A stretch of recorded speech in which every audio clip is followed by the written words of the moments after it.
What's up, guys? Well, thought we lost Keith for a second. All ready to start the show. He flickered out. Welcome back to reseller leftovers from Temu. we got the Philly Picker, Death Pile Flips, and Ray in Demand, and our special guest is Harry Humstone. Thanks for joining us, guys. Thanks for having me. What's up, Harry? I like what you did there with the. I didn't even notice that you changed yours to the Philly Picker.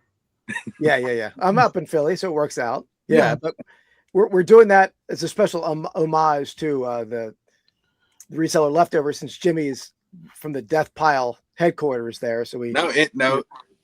Mike said it was the Death Pile Den. That's what he said. Is that what it is? Yeah. Oh, okay. We got to be very clear on that. This is the Death Pile Den. Okay. It's the biggest den in the world, by the way. Good night. What's going on, Harry? Not much at all. Just Keith told me you guys, somebody was inviting me, so there's something that I haven't seen. So this is well, I'm not gonna say anything, but no, thanks for having me. So, this is officially the Buy It All podcast. Just chat, so whatever. Yeah, absolutely. Yeah, if anyone hasn't checked out Harry's channel, I mean, it's super entertaining. I mean, it's Bang Bang Studios, right? Is the official name of the Harry Humstone channel. Yeah, that's the Bang Bang Productions is all. Bang Bang Productions. A video team. Strap On Productions and all that stuff. Oh yeah. He does. When he got his GoPro, I think he always talks about, I got my strap on today, which that's probably what you're referencing, right? Is it magnetic or the? No, it's the harness. So I always thought of it. It's sticking out there. It's the strap on. See, I did handheld for a long time, and everybody's going, "Man, your video, I'm getting dizzy." I was terrible, and I still am. But at least you get some good leg shots and stuff. So. Right. No, I mean, there's a lot of this conversation could mean a lot of different things right now, Harry. Handheld and the leg shots. Yeah, I tried it. Yeah, we're talking about a GoPro, right? We're talking about a GoPro. Yes. GoPro. Yeah. I get the glasses. I'll name them something, but I gotta get something that I can see out of first. Yeah, I want to try them out at some point. And Ray's talked about Meta glasses. Mm-hmm. Absolutely. Yep. I've seen Carrie American Arbitrage has been using them a lot. So that seems. Yeah, I know. I've heard him talk about them, but I don't know. It's hard to tell which part of his content is from the Meta glasses and which isn't. But pretty sure it's got a short format. My understanding is it records in the vertical and it doesn't record for a long time unless things have changed. Mm-hmm. I'm pretty sure he's doing this. He's probably doing a short format because of the way it records and the amount of time you can record. Yeah, that makes sense. Yeah. So Harry, you specialize, at least from my understanding. I mean, it seems like you're drawn to more antique items, right? Is what you love to pick. Yeah, anything old. I love old stuff. I kind of snub new things, and it's probably a bad move, but I can't help it. So, let us know, what do you consider old? Like what year, what decades, or what? Now the 70s and older. 70s, even the 80s. The toys are huge. Everybody knows that. Yeah. But like typewriters and telephones and pottery, old bottles. I've always been a little Fred Sanford. It's in me. I can't help it. Yeah, that's cool. I'm starting to learn that kind of stuff, so that's why I'm curious. I don't know if it's. You gotta see what's out there. Some of the stuff sits a while, and there's things that get hot all of a sudden, and like those damn hens on Nest, those glass hens on Nest. Yeah. They went through the roof. Yep. I can't believe what they're going for, and now everybody's looking for those damn things. Like fairy lamps. Fairy lamps are really hot. Oh, fairy lamps are like the stars and bars or moon and stars. They were $20. The brown one. Now they're $120, and you'll sell them. Wow, it's crazy. And that happened overnight, like towards Christmas. I learned about those pretty quick. Yeah, because fairy lamps are crazy right now. I don't even know what a fairy lamp is. I know the hens on Nest, little glass chicken guys, right? Uh-huh. How do you not know what Joe? How do you not know what a fairy lamp is? I mean, is it like I know some of like the hurricane lamps. That's not a fairy lamp, right? It's light, but it's glass. So Fenton made a lot of them, and they sign them and they design them and hand paint them. But then Usually a there's 2-piece, and you put the piece three. Yeah. And it sits in. I didn't know about them. I learned from one of my YouTube chats. So some lady was talking about them. Then I found somebody selling them $5 a piece and bought the whole damn table. That's a great buy. Yeah. And the thing about them is they're higher value, but they fly off I call eBay the shelf. If the eBay shelf, they fly off the shelf. Like you list them and they're gone. Yeah. So that's awesome. I have to look them up and add that to my repertoire out there. Yeah. Right. Yep. Now, Harry, I know I watched one of your most recent videos. I seen is you picked up some baseball bats, and that's what got my attention. Yeah, they're right here. He got me into a lot of this stuff. So blame Keith. I always liked the sports, but I got lucky and went over a woman's house, and I didn't know the value. Mm-hmm. And I bought all these old programs, and I didn't even know Philadelphia. I forgot 1933. Yep. So, oh, this is cool. I give you $100 for the pile. And she said, sure. So he seen my video and he says, well, I'm going to give you this much for those. And I met him in media and we made a deal. Yeah. And that's how I met him. So these are the bats. These are all, that's not a nice one. That's the worst one. But there's one with a Pittsburgh Pirate that's on it. And Ralph Kiner was that one, I think. Oh, okay. It's really, there he is right there. It is Ralph Kiner. So that's Louisville. That's not cracked. And I guess, do you clean these up a little? I do. I actually have a video on my channel. I'll hit them just wipe them down with water first, and then old English wood oil, light coating of that, and they'll shine up real nice. I mean, typically Keith either soaks them in a bath, anything that he sells in a bath, or he puts them in a freezer, or Vaseline. Vaseline. I was hoping he would say a combination of bath and Vaseline. Usually he's in the bath while he's cleaning them. By the way, then I got a regular name one, Jacob. So is that a minor leaguer or somebody's just that could be a game? That's probably a gamer. That might be a gamer. Is there anything on the end of that knob? Like a number? Yeah, G90, I think. Yeah, that's probably. It's probably a game. It could be a minor league. I put a cracked Murray up. It said Murray and it's cracked with tape around it, and it went one day. So I probably did it too low, but I got my money back here. And then there's all these old softballs. I wouldn't list that Jacob right away because I think there's a Negro League player.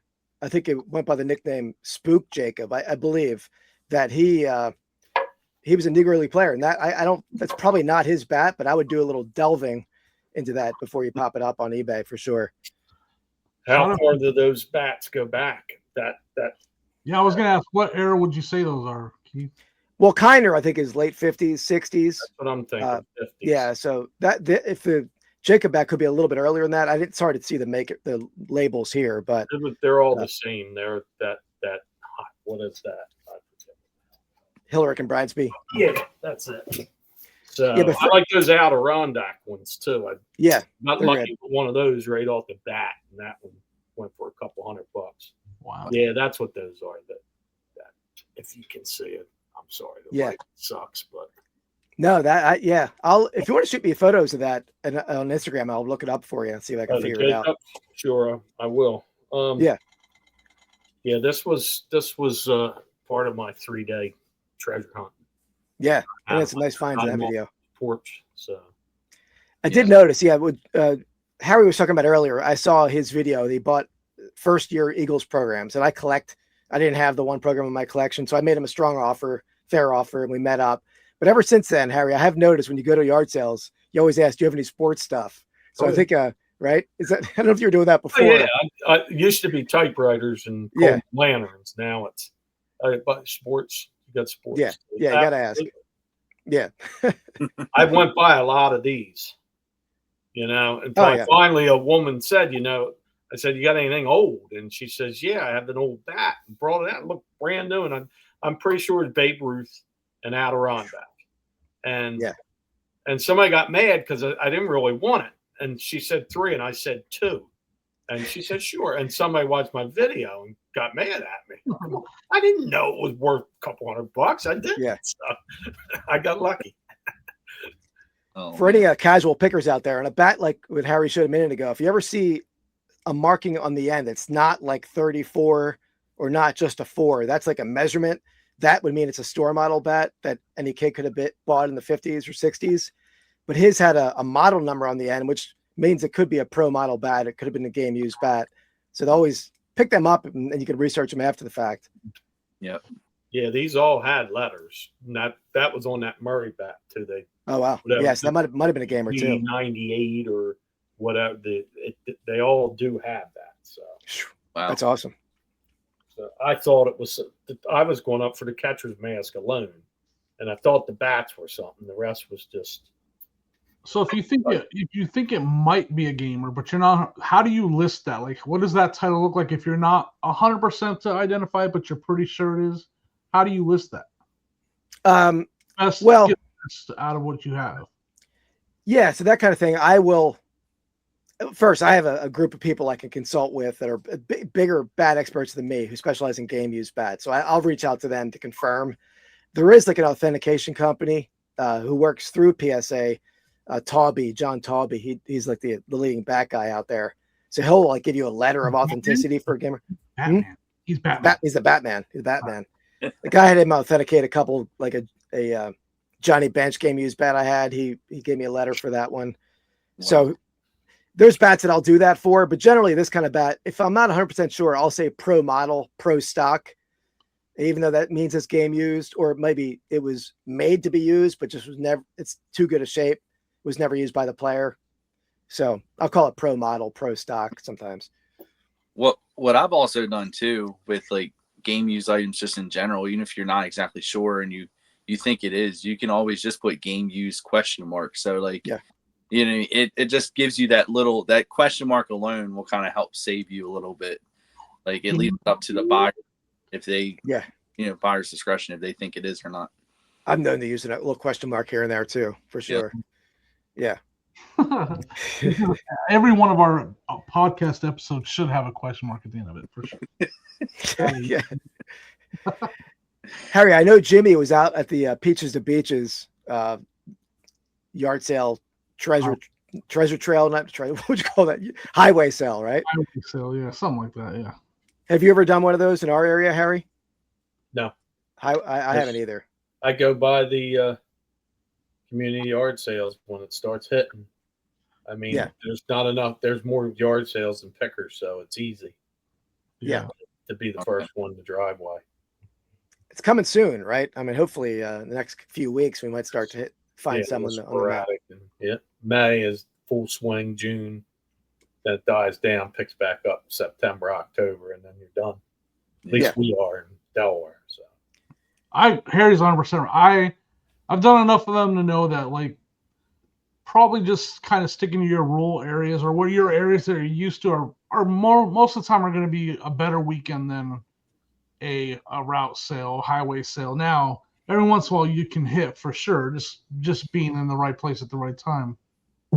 Yeah, so it's definitely become more about like meeting up with some friends and content creating, but I still go back to the one that runs through my town.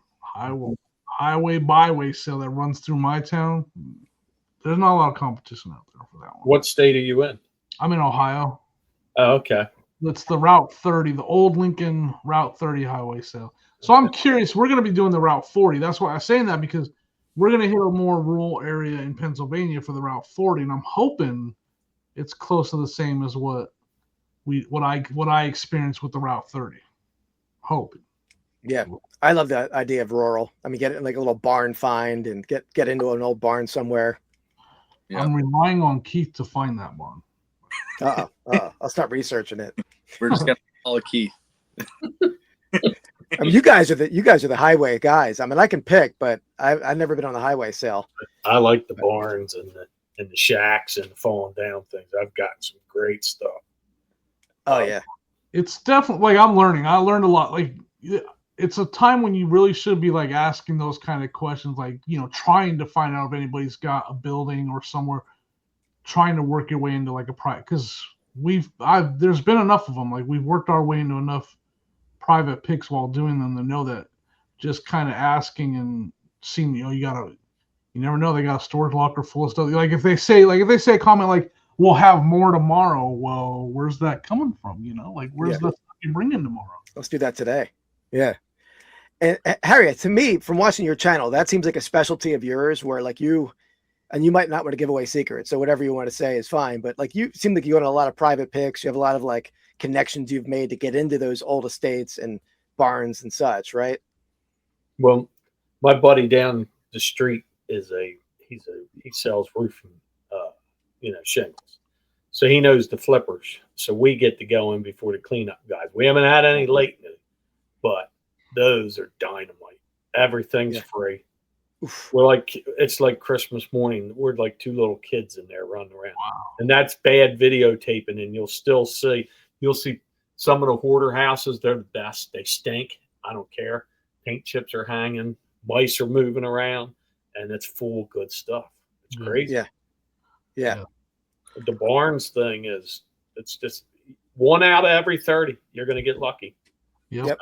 Always ask, hey, you got this? I've been invited into people's houses in their basements. Yeah, sure, it's right there. That's what I'm working on getting better. I've never been good at that, but being on like I came from Denver where that was just not really never really led to a lot. But I know asking in Ohio, I know I will end up in some old building, some old basement. I've been in an old basement, an old attic, and an old barn, and I've done really well in all of them since I've been out there. So yeah, it's fun. Get dirty and it stinks. Yeah, that stink can come out. I ain't a skier either, Harry. That's what I ain't a skier. I was in an attic like 2 weeks ago. It was killing my knees. I was taking like old shirts and jackets and putting them under each knee as I went because that was like right after work. A guy says, "Hey, there's a place that you want to go to." I said, "I'll be there." Yeah, I want to know what those old shirts were. That's what I want to know. There was one that was like some kind of combat unit shirt, and the other one was like a semi hip hop shirt, but not a go. That's still interesting. I didn't really get it. I got a lamp that's a duck lamp. Somebody's watching it, so we'll see if it sells. A duck lamp? Yeah, somebody. It's probably from the 50s. Like the bird? Decoy. It's a decoy, and it's got the shader. The end table lamp. It's that country decor. I bet that's pretty good. For the Wisconsin guy. So I need that Wisconsin guy to say, "Hey, I want that for my cat." Ray looks like he has a new duck behind him. Is that a new duck behind you, Ray? Yeah, I have. You said duck, and it made me think about it when we first. It just started looking in my background for. Oh, that's pretty cool. Hockey duck. That's actually awesome. That's gotta be worth something.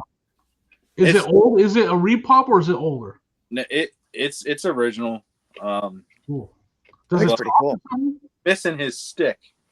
Oh man, hockey stick. But he'd be worth more if he had that. But I just like it. I like a lot of the Mighty Ducks stuff. I actually have a wall coming down, like walking down the stairs to my basement. There's a whole wall of pretty much Mighty Ducks movie autographs that I have up there. Oh wow, I didn't know that. I noticed that when we first came on. I had to eventually ask about it. I'm not great at. I couldn't even tell what that was back there. I saw the Mighty Ducks logo right in the middle. Yeah. So I think was asking Keith about his new hat and what that. What is the hat? Well, Harry will know what this is. This is in honor of our guest here. This is Harry's town, the Harry's area. This is a University of Delaware Fighting Blue Hens hat.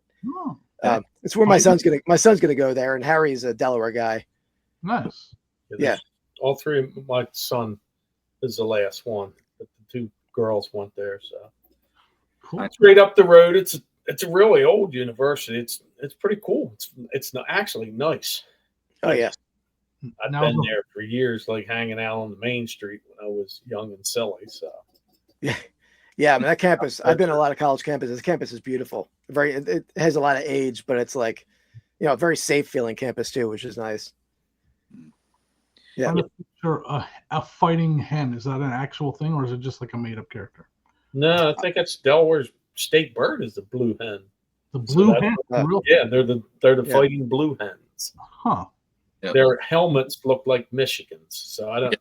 Now that they moved up, I don't know what they're going to do about that. Oh, yeah, they've had it since somebody played for Michigan and coached Delaware. That's what I heard, and then copied the helmet. Yeah. So we'll see what happens if they ever get any So better. now I'm from Ohio, so we don't like. I'm supposed to not like Michigan, so now now that I know we stole something from the Blue Hens, I'm even more upset now. Well, you have like 7,000 colleges in Ohio. I mean, Yeah, but I'm close to Columbus, so I'm supposed to say there's only one. Ohio State. I've been told all these things I'm supposed to do. Ohio State. So I'm constantly told this stuff too. It's kind of That's why they always say the Ohio State University. That's why they do that. And I'm like, I just like Brutus. I just like Brutus is worth money, so I like Brutus. What is Brutus? He's not a nut, right? That's his head is a buckeye from a buckeye tree. Okay.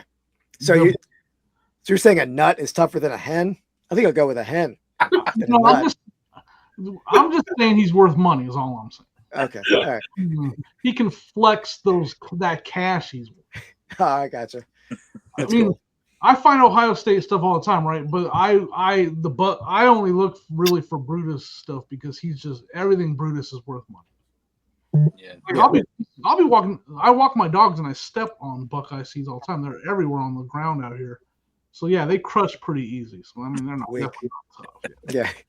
Well, I mean, I step on them, so that's saying they might not crush that easy. I pack quite a punch when I step on something.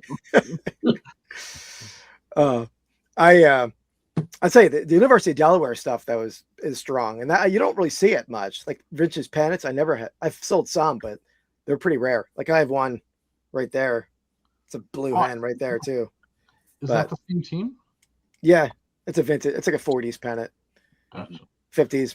It's vintage. I don't know exactly how old. I mean, I guess the popularity, like what players really are well known that came from that school. Besides, I know Joe Flacco did and I'm a Ravens fan and from Baltimore, so that's why. Yeah. But other than that, I don't really know that. Rich Gannon was there. Gannon, all the way through. So Flacco was one of the that when they transfer. Transfer. Mm-hmm. Yeah, he's a cheater. I think a school like that, a lot of like the value in collectors for certain universities is like how much they love the school, like the alumni afterwards. If they have a strong connection, then they want to buy stuff when they have money when they're older. Mm-hmm. If he hated the college experience, those schools don't really sell, which I think probably not a ton of them. But right, yeah, makes sense. Yeah, coming from I've lived out west. I lived out west most of my life.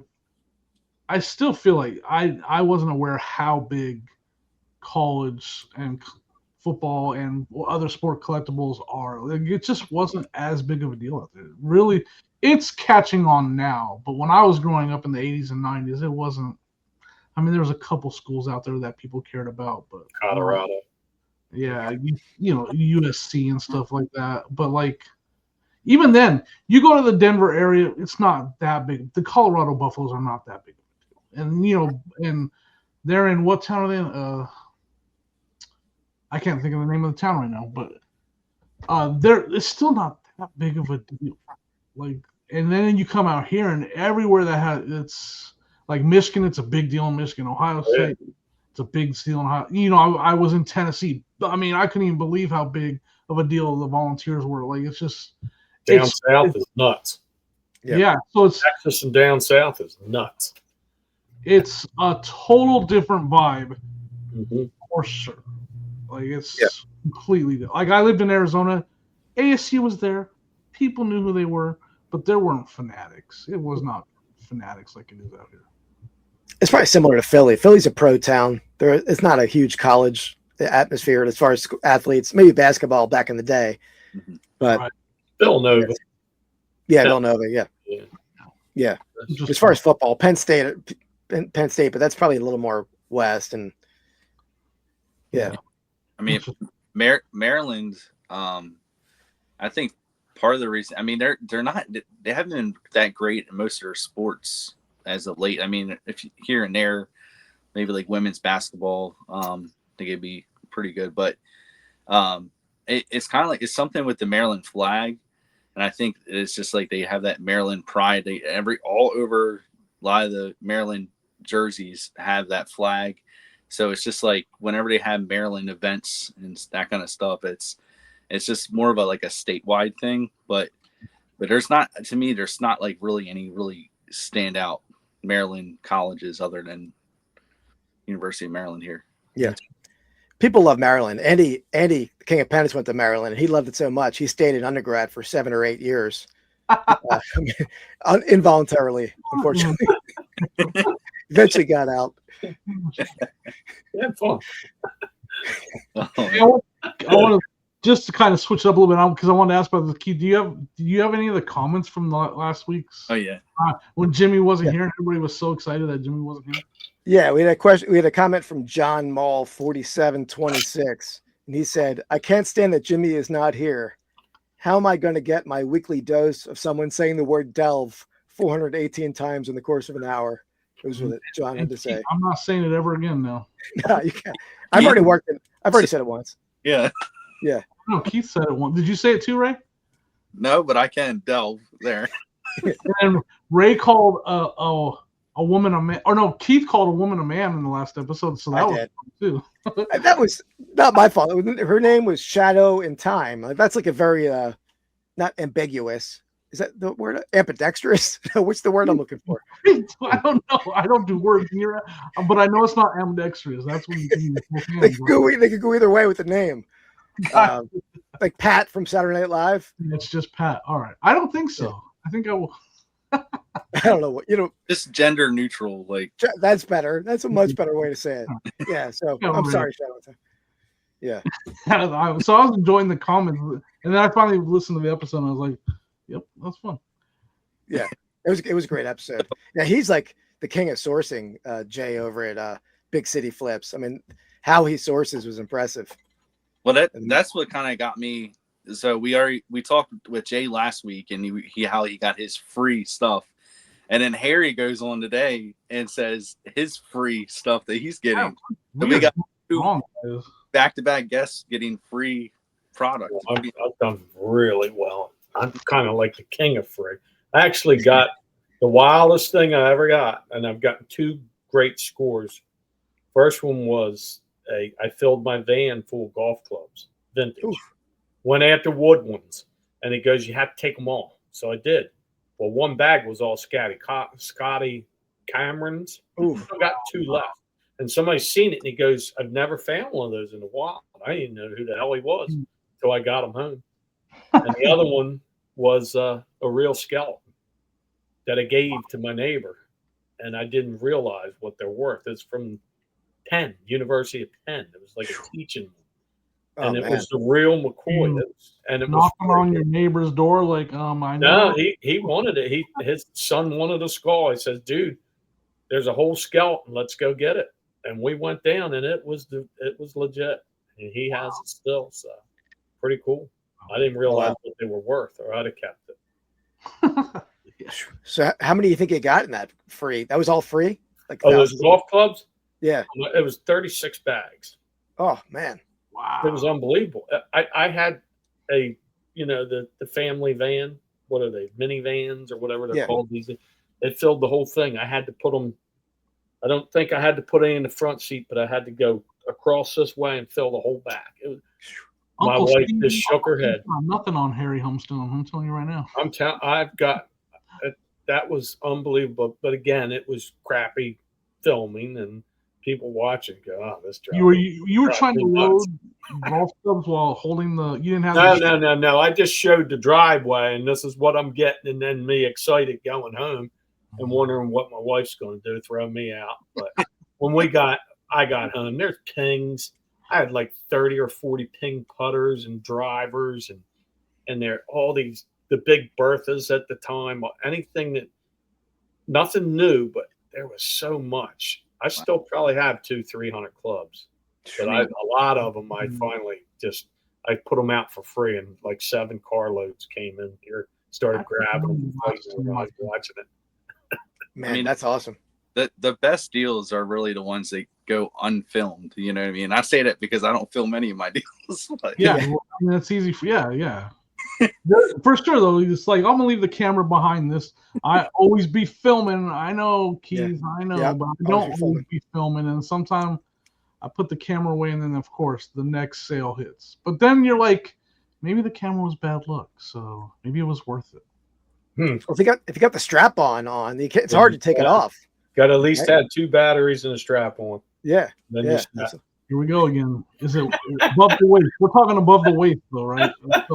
More in this area, right? See, that's probably why I've lost like half my subscribers. They hear me, he gets dirty. Try to make somebody laugh anyway. Yeah. But this will be my last episode. You guys joked that the last episode I was quitting. This will be my last episode on this podcast because I'm in Florida without Sonia. She's gonna murder me. Oh. Yeah, she's gonna murder me. I will be murdered when I get back home. Yeah. A lot of the comments did delve into that they thought you really left, and I said like 20 minutes in that it was a gag, but I don't think a lot of people picked up on it. Yeah. Maybe There was a lot of celebrations happening in the comments. I saw that. yeah. Huge shout out to Flip and Matt for saying it was a great episode. Thanks for supporting the guys. We really appreciate you. Everybody go out and give Flip and Matt a follow over on YouTube. Yeah, absolutely. No, I appreciate you guys, him supporting my friends. I appreciate it. Yeah, it was nice. Yeah, I hadn't listened to it yet, and I took his word that it was a great episode. So on the drive up here, I listened to it, and it was a great episode. And yeah, Jay had a lot of interesting stuff that I was like definitely paying attention to his business model stuff. Yeah, it was good. Oh yeah, there's a lot to learn from him, just as far as making the connections and different ways he's trying to evolve and selling. And speaking of evolving and selling, you guys heard like all the whatnot drama that dropped I think early this week. I saw posts about it. I'm leaning. This is where Keith is my expert, and yeah, we should all take our take on it after Keith explains exactly. If you don't mind explaining exactly. No, yeah, I can explain it. So mainly it involved like sports cards. I think it'll have overreaching ramifications, I think. But so they were sued, or at least an arbitration case was brought forth for like 15 different people by a lawyer. I think it basically dealt with 2 things. One, that they were saying that Whatnot was breaking like gambling laws, or basically saying that it was effectively gambling card breaks. And because they were deeming it was gambling, they weren't giving the proper like safety things for gambling. Like, you go to a casino, you have to, the disclaimer. here's the number for gambling addiction, those kind of things. Yeah. So that was part of it too. And I think the bigger part of it is like a RICO fraud kind of accusation that regarding like repacks. And basically what repacks are, you'll have some company, or maybe sometimes the seller will take a bunch of cards, some valuable, some not great, put them into mystery boxes, and then run a break, and you buy a team, and you'll see if, then they'll open up the box afterwards and see what team got the best card. Yep. But their thought, and they said they have some documentation of the breaker potentially tipping off like a buyer who comes in late and saying that, basically be on the lookout for this team, buy this team. It might not be a great team that people will be chasing, but the big hit will be for that team. And they felt like they had some documentation that could be happening, which would be a fraud situation for Whatnot. So it'll be interesting. Because those kind of mystery boxes happen in other areas of Whatnot, aside from cards, clothing especially. There's a lot of mystery boxes in clothing as well. So see how it plays out. I enjoy breaks. I like watching breaks. I don't bid, but I've bid maybe 3 times ever, and it's usually a friend like Keith, just to help support him. And I'm a Broncos fan, so I'm like, I'll bid on the Broncos, help support Keith. Maybe you get a card I like. So I don't. But the other one's the one that I've never been a fan of, the mystery box type stuff. And yeah, it's always been a hard one for not just to watch it it's hard for me to swallow like a lot of people, not a lot, but there's been a handful of people in our community that kind of really went to that model big. And to each their own, but I was never a big fan. I mean, I always kind of had that feel of like, man, I don't know, I could never do it. Yeah. And that's just me being honest. Like, it's a hard thing to say. Like, but like I've said behind the scenes, like, I don't like that business. I don't like the idea of, and I've never thought it was sustainable. Like, how long can you really do that? Like, how long can you keep doing like mystery box stuff? And I could go deeper into my deeper thoughts of it, but I won't do that. But it's just, I've never liked it, and I don't know. I might say that I think like it does need to be looked into a little bit, and hopefully I don't get beat up too bad for that. But I mean, no. It's difficult when the seller has like the control of what's in the product. You know what I mean? Exactly. Absolutely. The quality of that. And I mean, even honestly, a regular pack of cards, like, although if you're selling it like kind of like secondhand, you're getting it from the company, but in a way that's still a form of gambling. Like, you know what I mean? Anybody that buys those packs that are made by another company, nothing in there is guaranteed. You're not guaranteed hit anything. You're buying it with hopes to hit something big. And to me, that sounds like gambling, right? Like, so any of that, essentially gambling. So I could see why, but like when it can be more intentional because you know what I mean? That seller is the one the hands are touching that product before it gets packed up. Yeah. You have to really even trust that person. Yeah. What are your thoughts? Because just on that point, Rick, what are your thoughts? Like you said, it's been open, it's out of the factory seal, and then it's being repacked. What is your thoughts on the difference between a corporate big company packing it and it being repacked? Because the cherry pick factor is there. Is that what it is? I think that's huge. Yeah, I think that would be the change. I felt like they were supposed to make that, or maybe that kind of change happened where they had to be approved suppliers of repacks. I don't know if it really ever happened. I think they said it was going to happen. Is it a legal obligation for the card company to put the percentage chance of hitting? Is that on the back of the card because they need to disclose what your chances of getting a rare card is? Is that legally obligation to them? Like, I don't know. I wonder. I don't think so. I think sometimes it's on there, but not always. Is my take. I'm just curious because that's part of my thought on why we trust a corporate company, because opening a pack is very similar to opening a mystery box, right? Like, you don't, but we trust a corporate company that put it in, like Panini, that put it into the packs. We trust them, but we don't trust someone that repacked it.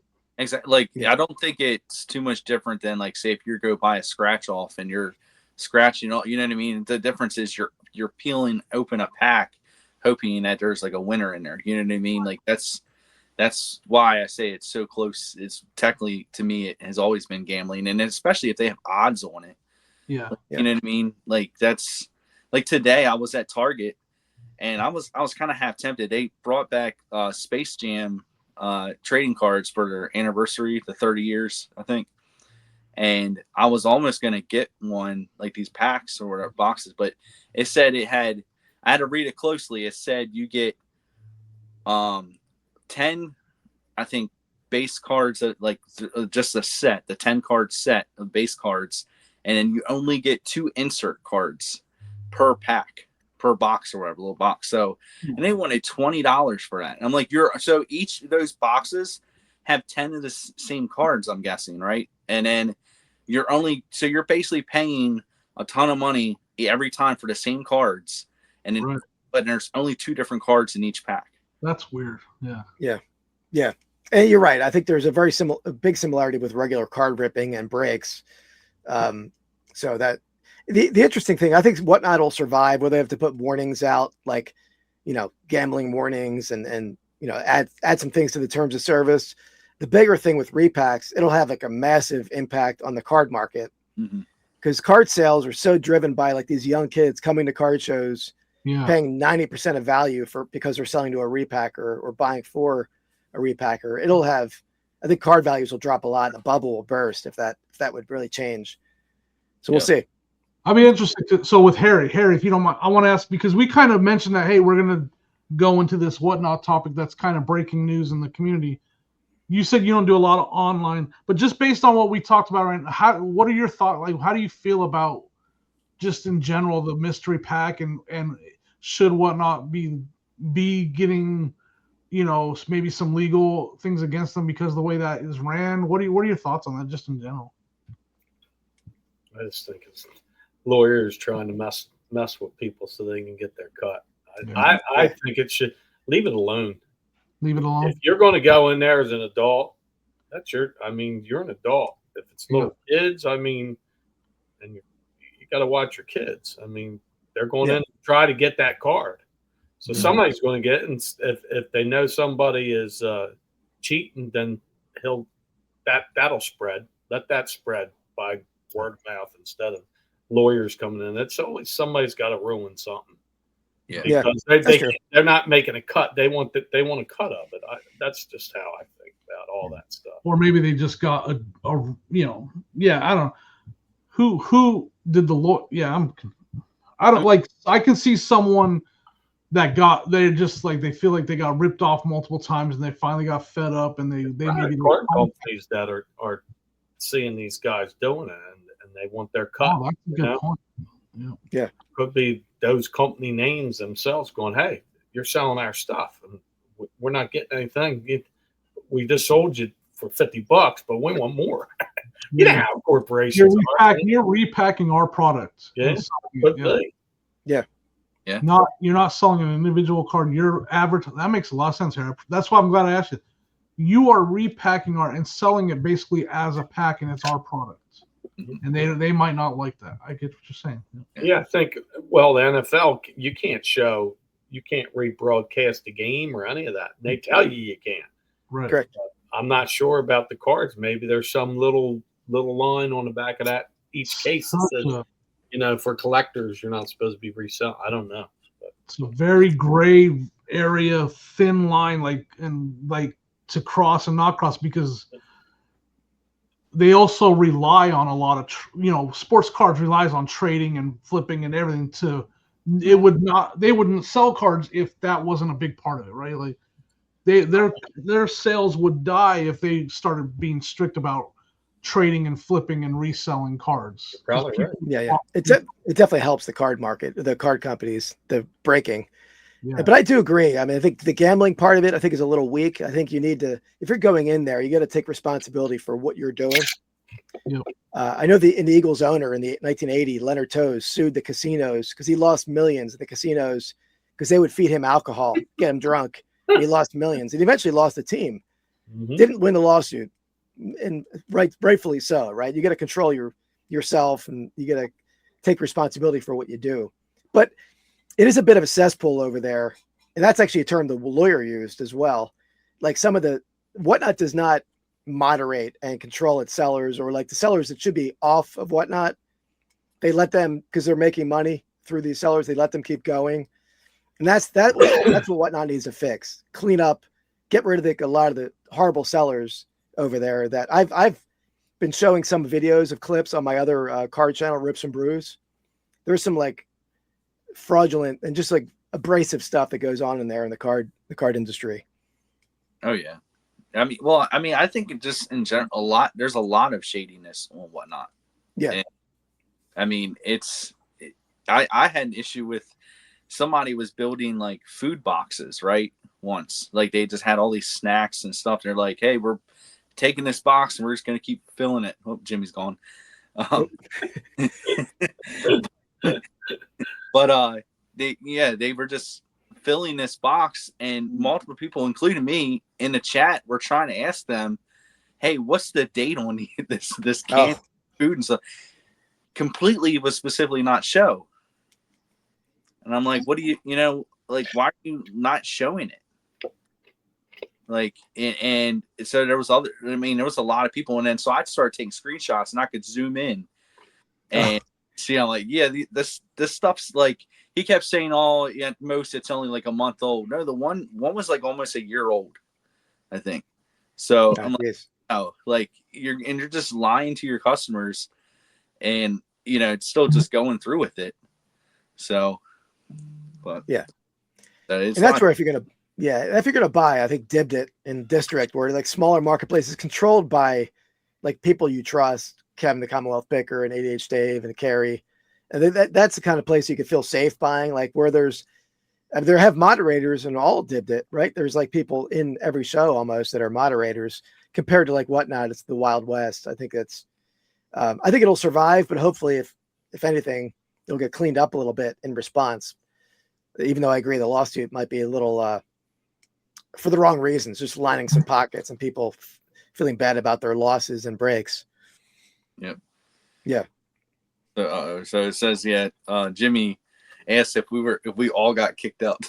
No. Oh, really? Yeah. He said he's got to get Mike. So yeah. So Harry, you told us in the backstage you're close to retiring, right, from your full-time job? Yes. So you're going to roll right into the reselling full-time, or at least yeah, it's as long as my wife can put up with the clutter. I mean,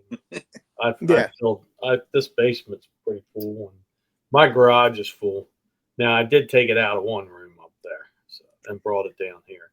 This whole wall used to be stuff, and then I took it up there because I gave it to my son. You know, here's your hangout. And cool. Weights down here, and you know how those go. They lift for a month and then it sets. It's close out. So I didn't even make it a month. I gotta hit them again. He goes to the gym. I know he would because the girls go to the gym, so they're going to go to the gym. So. Makes sense. You say this as I stare at exercise bike that's like a coat rack right now, basically in front. Yeah. No, that's his. Oh my! That's for the bench. The bench is here, and that thing here, and then there's mine when I used to. On my camera on my like in front of me, like Ray has one on his end. He's got a bike. Collecting dust. Oh, okay. Yeah. So that's okay. Yeah. Why I said you say that. I'm like, yeah, I'm the same way. I might get on there for like a month and then nope, forget it. That's a yard sale special every weekend. Pick all this stuff up and very cheap. So that's I'm sure. There he is. I think that's why you have pickup, man. You can clean up on the bigger stuff. So bring him. What's up, Mike? We got a special guest. Howdy. Hey, I just need to remind y'all, Jimmy's podcast is Buy It All podcast. That's all I'm allowed to say on other people's shows. This is Timu reseller leftovers. That's right. Timu leftover death pile flips. You're so dumb. Jimmy had some internet issues. I don't know what happened, but here he is. Good to see you, Mike. Harry. How you doing, brother? Good. How you been? Nice to meet you. Yes, you as well, sir. Big fan. Loved you for years. There you go. There we go. We got a special. I had to call my IT expert up here. I'm in a different corner now. This is cool. So Harry, is that death pile, or is that all that stuff listed there? Oh, that's just my listing table. None of this. That's his stuff, and maybe that Imaginext dinosaur. I don't know what the hell I bought that for. Slot cars over here and slot cars. I love slot cars. I said when I retire, I told my wife I'm going scorched earth. So those go for, they're like little silver bars. I got the red lines and I've got some really good stuff, but I don't want to go crazy. I don't want to do it until I have to. And she says, you're not going to make any money. Okay, let me put 2 of these on now to keep her quiet real quick. I'm doing the same thing. I keep all my toys right now. She ain't making me sell them. I think we're all collectors. That's not always the case with resellers. We all collect something, it sounds like, right? Yeah. Oh, I've got I had lanterns. Oh my God, it's great. Glass insulators, a lot of those. Oh, really? They're upstairs. I know a lot about those, and that goes back to the youth. And then anything old, you look at a fan and you say, man, that's cool looking. Then you start looking what they sell for, even if they don't work. If you don't mind shipping something heavy, you can get them for $10 at a yard sale. And sometimes you get 50 to 100, even in pieces. Yeah. So some things are even better to piece out. Mm-hmm. Yeah. Yeah, you got to part it out sometimes. Oh, absolutely. If well, some of those guys will buy that GI Joes from when you guys were kids. I think the '80s. Yep. You had the little guys with Yep. 12 inchers. So Yeah. you had the little guys. So you guys would take them all apart, and you could sell 2 tires from the underwater amphibious patrol, and Yep. you'll get $20 a piece. Or a gun, you'll get $10. Or it's crazy when you part out stuff. And then they decided to make us that aircraft carrier that won't even fit in a normal sized room. Oh, I've seen a video of those going off in box, going off the assembly line. The flag. Yeah, it's crazy. That thing is like, I was at someone's sale and they had one. He let me come in to see his collection. He had one in his basement. I had never seen one in person. That thing it took up his whole basement. I think it's the largest toy they ever made. Yeah. 7 foot. That seems right. Yeah, it's nuts. Is that for like the big? Was that for the big figures? No, or it's that that's for your guy. 3.75. Yeah. Wow. It's the aircraft carrier. And so that's why I was like, it's funny. Like everything before was all the bigger action figures and the bigger Jeeps, but then we were like, no, we're gonna make the USS aircraft carrier that's 7 feet long and just takes up an entire basement. Yeah. I've never seen it. And Yeah. I'm surprised. I've seen a lot of the stuff, and I bought a lot, but I've never seen that. They probably didn't. I wonder how many. We should ask Chad how many units they sold of that, because they couldn't have sold too many. Like I saw a little picture of a pallet of them, and there was like literally 2 on a pallet. Oh yeah, they were big. Yeah. I mean, I wonder how much it would cost even to ship those things. Like, it's crazy. It's crazy. Yeah. Anyway, Oh, you could bust it down. Yeah. Part it out is what you Yeah, if you got a 4 foot, you can. I don't think it'd be too heavy. Probably, what do you think, 20, 30 pounds, if that, and you just bust it in half. I don't know how long the main part is, but I think they're like in sections, like 4 sections. Yeah, like again, I only saw it completely assembled. I've never seen. I should watch a video. I'm sure there's a YouTube video I could watch about it. Yeah. Like I'm gonna part out. I have the Cobra Dome. What's the name of the Cobra Dome? I can never remember. It's a dome. It's a big. That's a good one too. It's I found that. Yeah, it's pretty big. But I'm gonna part it out because I was looking at the price on the parts, and I'm like, yeah, for sure. I'm not keeping it because I don't have room for my collection for that. But I'm gonna part it out for sure because the parts sell really well for a decent amount, like you said. Yeah. I mean, I think if you buy something that like knowing that you could part it out and like you're gonna get like off of just one part, you can get your money back. Like I'm willing to buy it. Like I'll take the chance. Like even if I know if it might not all be there, I'm 100% buying it. Whether it's toys or it's even like electronics or it could be like a K-cup machine. Like some of those parts and stuff like that. Yeah, like blenders and stuff. Yeah. Doesn't matter. Yeah. Speaking of buying that kind of stuff, any finds of the week for you guys? Oh yeah, I got a find of the week sitting right here. But go ahead. I do. Harry, I want to see what Harry got. Is it the Jason? Because it's really cool. You want to see mine first? Yeah, go for it, Harry. I got a nice pair of ugly jugs. You ready? Ugly jugs? Is that what you said? Yeah, ugly jugs. For those of you listening on your favorite Spotify, his shirt is now off. So. This is a pair of ugly jugs. I love those things. Those are awesome. These are Elderith pottery, and I buy this stuff every chance I get. What's it called again? These are Elderith pottery. These are folk art. They're made in Pennsylvania, in Lancaster County. But oh wow, the old ones, the antique ones, are big money. You've seen them on antique roadshows. Even though these are I paid $75 for 2 of them, so $37.50. I think I'm going to try to get $200 each for them. So they originate in the USA. Yeah, these are from year 2000. They're made right in If you look it up, it's like in Nottingham, Pennsylvania. There's 2 things come out of there. Hers potato chips, which is a local thing, I'm sure, and ugly jugs. Is it like one artist that made the designs them, or is it multiple artists, or because it looks like something like an individual artist would have like made, and then you know what I mean, like and that's their signature look that they do type thing. Yeah, There was a David. I've had pieces from the David Elderworth. I don't know how many potters work there, but Gotcha. I thought COVID did them in, but I don't. Mm. I'm not sure about that. Yeah, it's But an this being 2000 is now considered vintage. For those of you listening on your favorite Spotify, if you could imagine a pot that looks like Death Pop Picker Mike, that's what he's holding up. That was right there. The facial expression on that was like my facial expression when Mike popped on. Yeah. But they They're make awesome. Crocs and Christmas, all sorts of things. There's a birdhouse they make that's desirable. Their Santa Clauses are probably the most desirable. And they go. One of them went. The highest one I've seen was 500.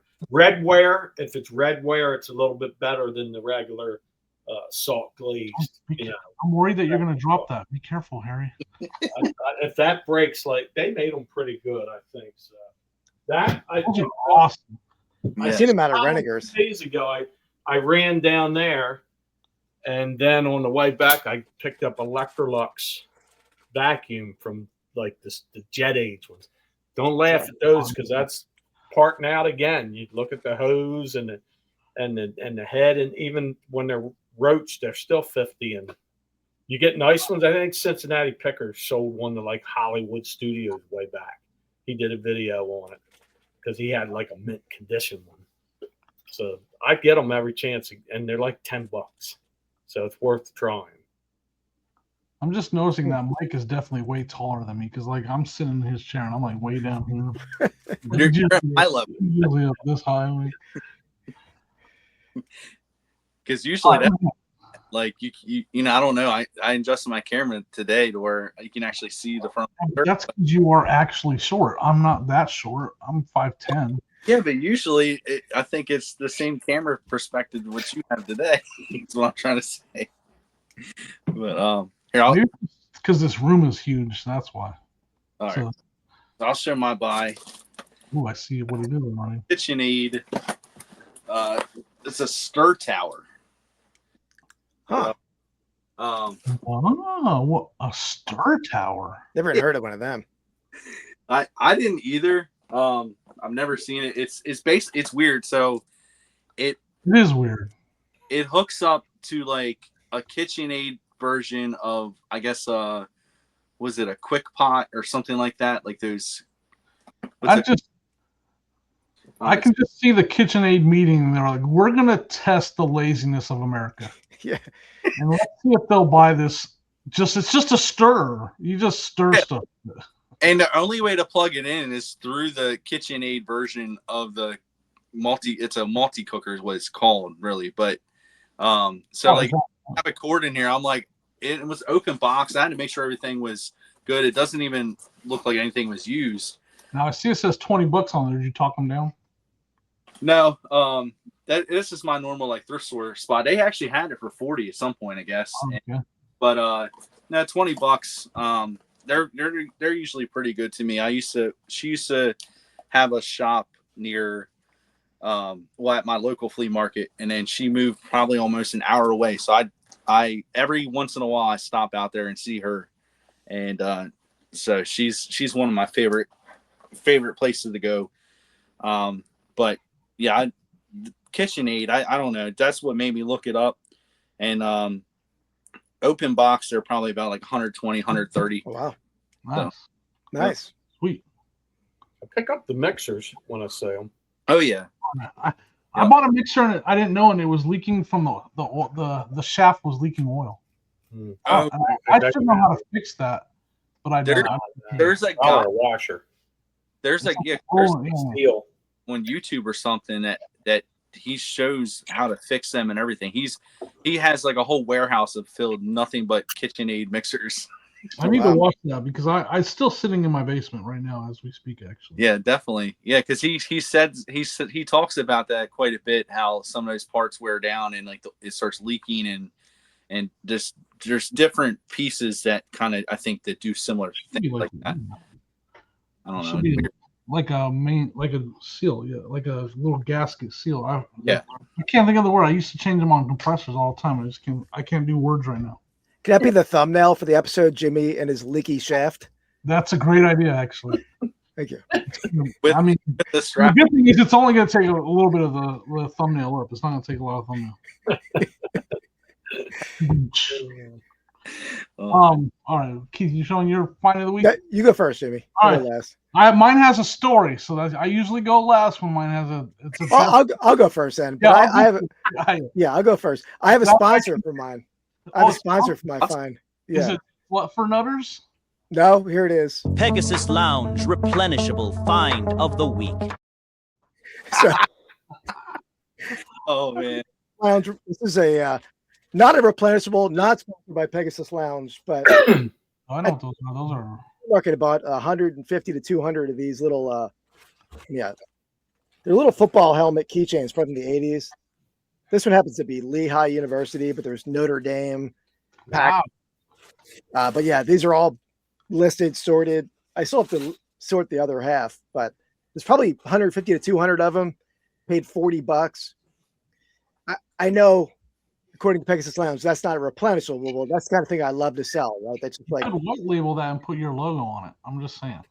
What's that? I use that term right. You can white label and. Oh yeah, I'll throw a white label on there. Yeah, absolutely. I don't know. Yeah. I didn't learn that much from that guy, but He's not a white labeler. I'm sorry, I can't even say labeler, but that's not what he does. He's like an importer. But I don't know. but yeah, I think we're determined he doesn't actually do anything. He just likes to talk. Yeah, yeah. Trash talker, professional trash talker. I've only watched like one thing, and he specifically said he wasn't a reseller. So yeah, I mean, Yeah. By the way, the reselling. This is ADH Dave's new sign. Reselling is a business. It's very small back there in my room, but that's if you can pick that up on Dave's Kitchen Market. Gotcha. I need to buy some someday. I've never bought anything from him. I'm a terrible friend. Here's my find of the week. It has a story. I was picking with Death Pile Picker Mike, and it was kind of like a little private pick that he set up, so it was kind of awesome of him to do that. And we ended up in this back room with a pile, like the pile in the corner that you're like, I want to dig. But yeah. I clarified with Mike. I was like, are we picking through this whole pile right now? He's like, absolutely. Mike, absolutely. Start digging. So I started digging through it. He's wearing flip flops, and there's stuff falling, and his toes are gonna get cut off. It's pretty bad. So I came across a box, and it had full of tools. And of course, you find a box full of tools. What's the first thing you're gonna do? You hand it to Mike and you say, can you dig out all the snap-on that I see in there? So I gave it to Mike, and he dug out all the snap-on ratchets, and I'm getting the stuff, but he's picking it out. He's digging it out for me. He's That's such nice. a nice guy, But then so I have a box full of snap-on wrenches and sockets, and it's time to negotiate. And the price is good. He's asking $150, and when I stopped counting at like 35 individual pieces, and I was like, that number already works for me. Like 150 for 35 sockets and wrenches from Snap-on. Like I'm ready to do the deal, but I was still trying to get it down a little bit, try to work on my profits a little bit. And we were stuck at 150, and I was close to doing the deals. Then he goes, well, did you see that other Snap-on thing in there? I was like, oh, there's another. He's like, yeah, there's a whole. It's a hammer kit. Like they're like extensions for like a hammer tool, and it's a 3-piece set of these hammer. And so he's like, I was like, throw that in and we'll do 150. You throw that in and we'll do. He's like, oh no, I can't do that. He's like, I need at least $30 for that set. And so I was like, so we're at 180 then, and it's like these.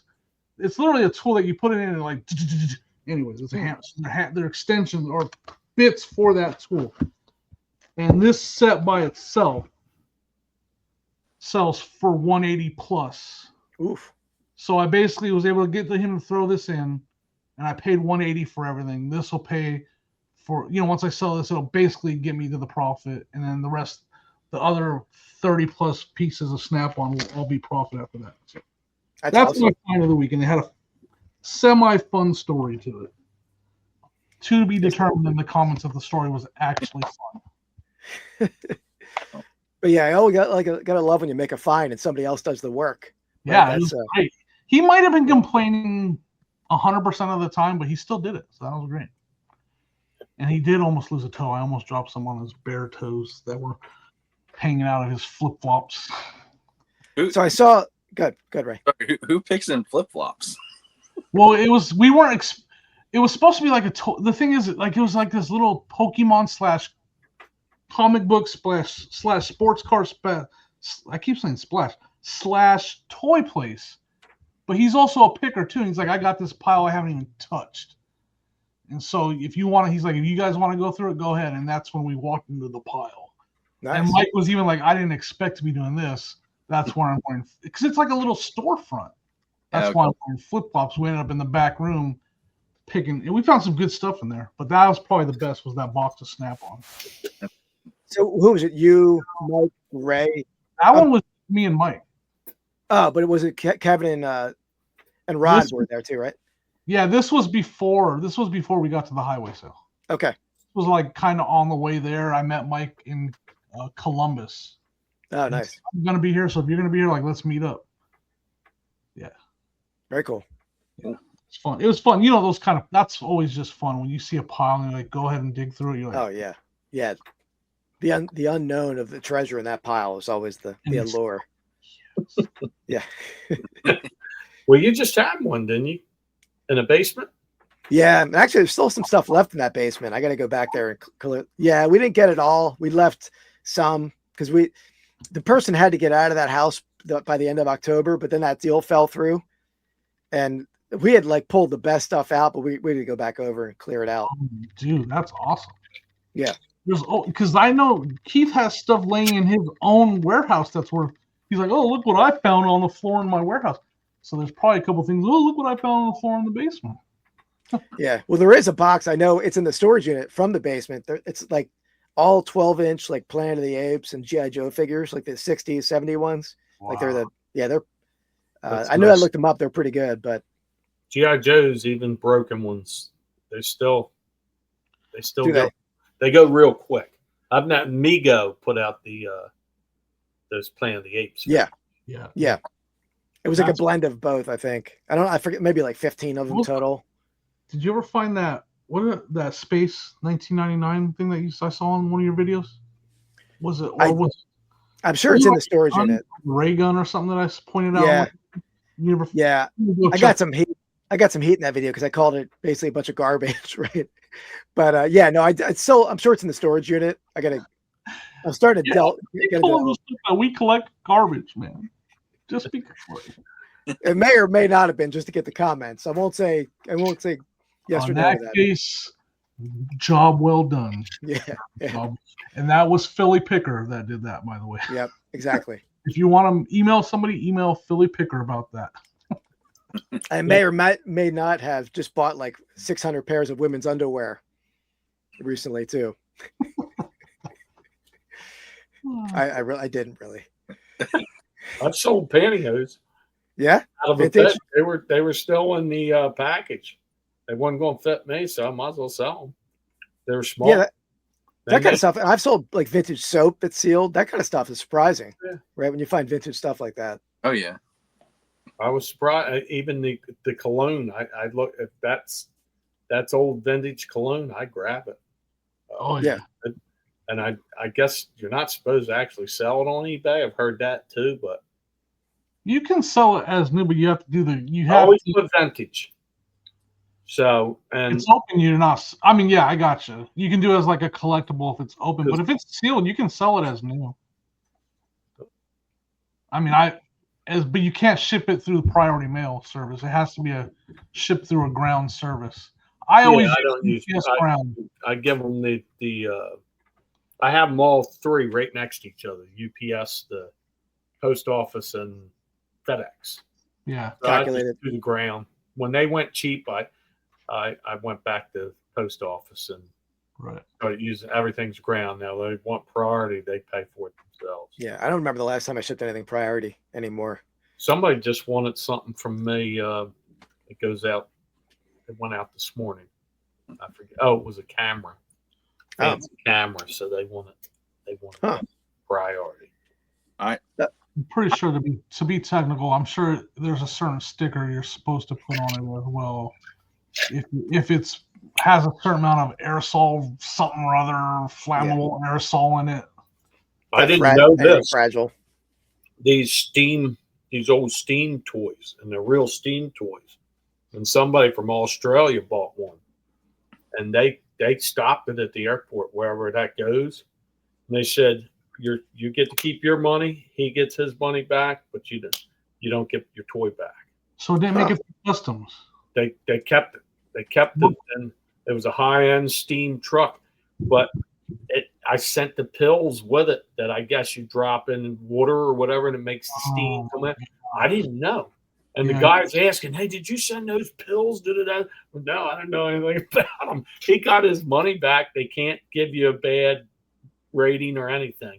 It just the deal's over. You don't get your thing back, and it was weird. It never happened to me before. But you keep the sale. So Was that through the global shipping network? Through eBay did that? eBay or because of the airport. I guess the global shipping, they could have just took those things and put them aside and just sent them there. Went on its way. Yeah, it's crazy. I guess get in an airplane, it's a whole new ball game. So yeah, makes sense. Yeah. I had the 2 Etsy sales this week that I couldn't ship out. They were international because they were suspended shipments to Israel, and I forget what the other country was, but both countries were I couldn't ship to. I couldn't even buy a shipping label on Etsy because of it. But yet they allowed the sale to go through. Like, why did they allow the buyers to buy the stuff? Then send refunds. The pain. Ray, in 11 years on Etsy, I've never shipped anything international there. But do you have to? Is it like eBay, or do you have to do like the customs form information? That's what's weird, because I've had orders like that were like kind of like a global shipping program. But some of I don't know, one of the more recent ones I had before, it wasn't. And I don't know, maybe they changed things, or maybe I don't know what happened. Maybe something's all whacked out on my settings, so I might have to check into that. But I don't know. I mean, either way, I mean, it was not, even if I did ship like a global type thing, like it's not getting there. Yeah, but it's gone to a banned country at this point. Yep. Yeah. Interesting. And I think, the one buyer was kind of worried about that, because they messaged me their phone number and everything just in case there was any issues. They were pretty worried, I think, and I didn't even put 2 and 2 together till I packed everything up. I'm like, oh crap, I can't ship these. Oh, that stinks. Yeah. Harry, do you only sell on eBay, or do you sell on any other marketplaces? Marketplace and eBay.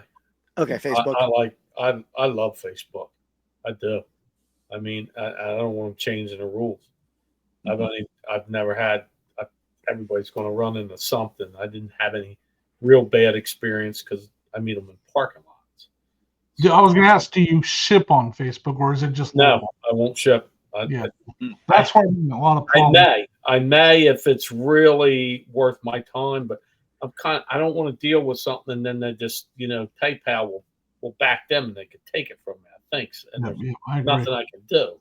So something like I joined those groups to sell some of these funky railroad things. I still don't know what the hell they're called, but they grab them quick and they're heavy. But that guy, I said, if you want it, I want you to send me a money order or cat. And he sent me a money order. I sent it to him. That's the old days of eBay right there. It's money order. Yeah. Oh yeah, absolutely. Do you do a lot of like antique booths or anything like that? Do you do anything like that? No, I'd like to, maybe something. It just seems like if I'm in an antique booth, I'm not going to make any money. I mean, right. You have one, but it seems like they charge too much a month. So I'd rather just sell out of my basement. I don't have an LLC or anything. I'm just curious. You do a lot of antiques. Keith really knows a lot about that. I'm going to be delving into it for the first time. But yeah. What's that? I'm going to try my first ever like vintage antique booth. Oh, you're going to do it. That's cool. Yeah.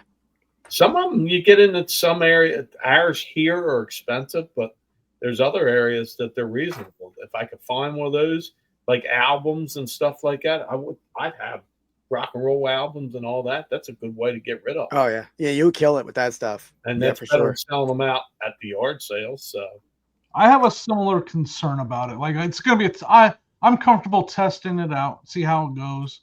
I'll give it 3-4 months and then kind of step back and reevaluate it. But yeah, I mean, it's a little it's a little like it feels like it's quite a bit to you have to sell every month before you even start counting any money, right?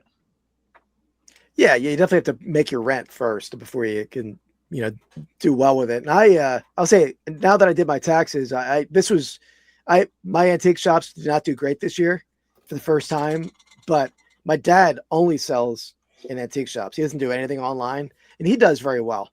And we like split the rent in all of our shops. So I really couldn't like try to back off of the space because he's using half of it. So, but if you put the time and effort into them and you're putting quality stuff in there, you'll do well with it, especially records. That would kill. Yeah. Cool. Yeah. That's coming up in the near future, right, Jimmy? That's I'm actually in trouble. Another reason why Sony's gonna kill me. I'm like this. We don't have an official date. We're supposed to be putting up shelves and adding stuff, but it's really soon. Like it's supposed to be in the next week and a half. So, are you full time? Yeah, for sure. Yeah. So you're that's just another part of your business. It's my first time venturing out. Really, I do eBay and then I've done some of the live sales on Dibdit, but I don't sell on any other platforms. And we find a lot of knickknacking and stuff in Ohio, like a lot. That's decent stuff that we could sell online, but I'd rather sell it in something like that. So it's kind of a test to see if it's something that we could actually move some of the smaller knickknacky or breakable glass. Like I find a lot of good glass vases and like Fenton and all that. Potter. What's is Weller or something comes from Ohio? It might be Weller or one of them. You had for pottery. Yeah, I'm not. Yeah. I know we have Mosser glass here. That's the glass company I know that's from here, but I don't know about pottery. I'm learning it right now. Stanford Pottery, is that Ohio? I don't know. I'm not. I think Wisconsin has Row, and I know that, and that does okay. This Elderith stuff coming out of Pennsylvania, that does good. I like finding it. I like reselling. I'll even buy your Lunger burger baskets. I think they were Ohio. I do have one signed by Bernie Kosar. Well, that's nice. There you go. That's apparently awesome. He was married to somebody that was involved with the baskets. Okay. So he signed some baskets back in the day or something like that. If they're cheap, I get them. They sell, but they don't sell for what they sold for, but they're not Avon where you're stuck with it. They're pretty proud of them in these parts. There's very rarely do I come across a sale where I would even bother trying to buy them because they're priced. Oh, yeah. Because they're proud of them. And then like our local auction house will have them and they get bid up like crazy. I'm like, I'm not even trying that. Oh yeah, that's good though. That means that they'll. So if I do find something that will take off again. Yeah. Now that they shut the factory down and some are going to get damaged and they're going to get more scarce and then the price goes. You ever seen that building of theirs that looks like a longer burger basket? Yep. Their like corporate office or whatever. It looks like a giant longer burger basket. It's wild. Huh? Where are they at? Ohio? Yeah, it's somewhere here in Ohio. Like, what's the town? I should know this. But yeah, it's somewhere. Is it hold on. This is bad for podcasting. But yeah, it's. I've been there. Oh, son of a mother! Keith's looking it up, so I gotta. I'm not looking it up. My hands are up here. I can't think of the name. Sorry. I can look it up. I'll look it up. I can look it up. Say son of a mother. You Regal? No, not Regal. Death pile flips. Yeah. See, I gotta talk right. I gotta talk with Rumble and get on.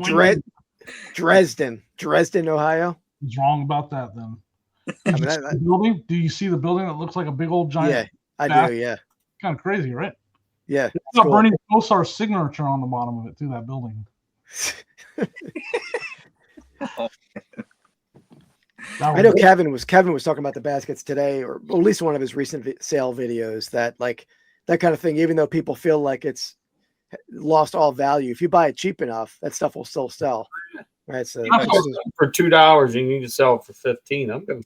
That's easy money. I mean, I just sold one, and just a little guy, and I know I paid $2 for it. And got 14. I'll take it. Yeah, I That can't stuff even see have what a I found cheap. Oh, sorry, Ray. No, you're fine. I was just gonna say that stuff does have a following like crazy, because I know 2 years ago, there was a guy that bought like a whole storage unit, had nothing but Longaberger baskets in it, and I mean the amount of people that were showed up, like he did an advertisement of like him selling at the flea market and his spot, and I ain't ever seen that many people line up at his spot. I just like it when people pronounce it wrong. That's my favorite thing about Longenberger. People call it Longenberger and I'm Lagerberger. probably saying it wrong. I don't know. So did I say?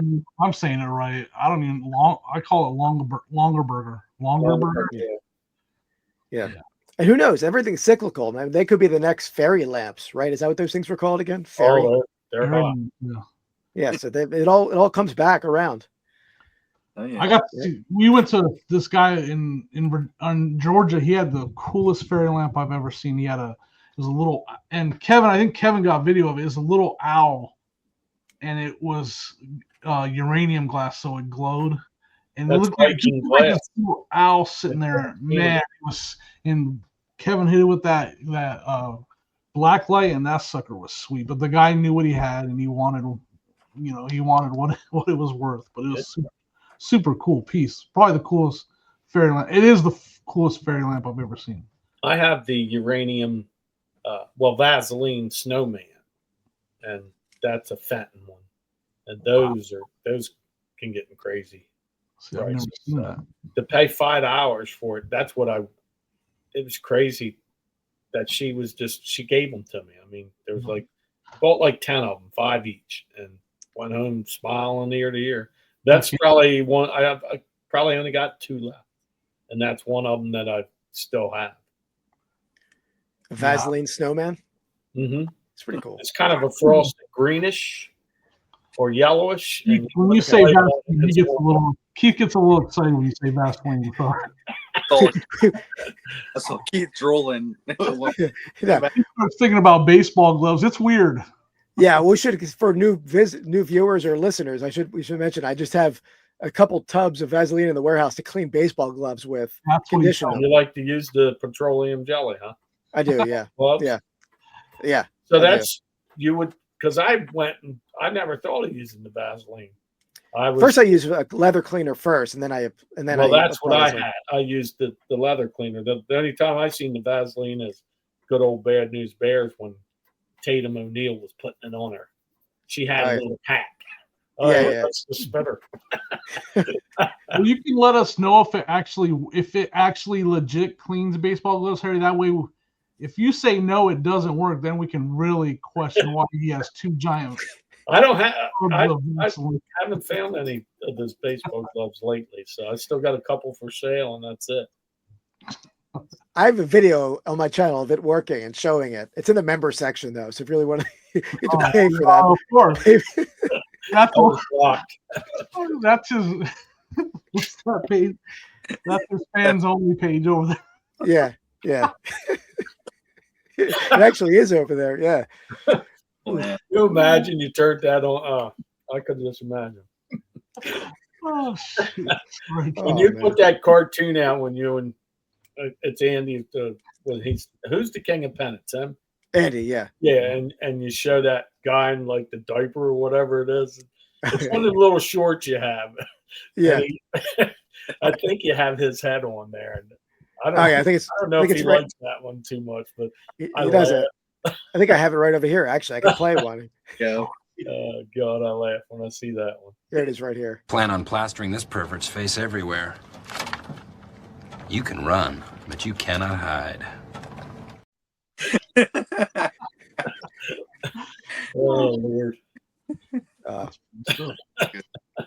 Yeah, that's a little clip from my Wednesday Night Live Pastime Picks podcast. If anybody's wondering what that's about, yeah. But yeah, I can't wait for yard sale season around the corner. I mean, it's still cold, but I had a warm day and then it got cold again. But I think 70 something. Oh yeah, down in the Panhandle, right? You gotta drive. I do the last day of the estate sales because somebody always misses something, and I get it dirt cheap. And then when I come back in, I'm going in some of the areas I think some pop-ups might happen. So that's what I'm doing now. And actually, they do. So Oh, do nice. stuff. That's smart though, to cash in on like what stuff people missed or they left because maybe it was priced high. Like, the first couple of days you go back in, you scoop up that. Oh, they miss big. I found at an estate sale one time, there's McCoy cookie jars is just the name of and big collectors, but there's a rare one that's a pumpkin. It's a jack-o'-lantern. And I walked in that garage, and it's been going on a long time, and they all thought it was one of those red clay paint, the planters, terracotta planters, I guess they are. Mm-hmm. I knew it. I walked up and I could see the crazy. That's when they get the little crack. I knew what it was. Oh man! And I said, "Well, how much for this?" And it's beautiful. $5. I mean, it was Jeez. 10. So I took it. And as soon as my buddy down the street sees the video, I want it. So we always had a deal. He gets all the vintage Halloween, even if it's close enough. We do the trade thing. So That's cool. Yeah. I had to keep it for about a month, though. I didn't want to give it to him, but I had to.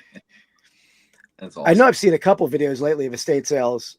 Well, first, Paul the Philly Flipper, I think, bought out a whole estate sale like before the sale and it's been selling it on whatnot. And I think I saw a video where Kevin was trying to do something similar, or at least trying to make those connections to buy the whole contents of an estate sale. So I think there's definitely that's an untapped resource rather than just shopping at the first day, either shopping at the end, the stuff that was missed, or try to get it all in one fell swoop. You could probably do that with families.